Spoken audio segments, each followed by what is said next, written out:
as a creative, Yeah. for you to have done something to the level of the Yeezys and not be able to create more. And you cannot create that on your own with no support, with no backing. We're making product with chitlins, t-shirts. That's the most we can make, t-shirts. We can have our best perspective on t-shirts.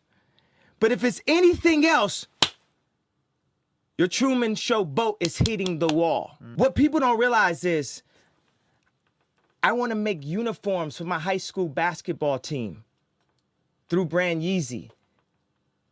I want to make that one step and then make another step and then eventually do uniforms for the entire city. Then I want those uniforms to be hot and make money then I eventually want to be the anchor and the force behind $1 billion company. And after I made that $1 billion step, then I can go in and say, hey, I've got an opinion on this. And that could be a $10 billion step. And I eventually want to be the anchor of the first $1 trillion company.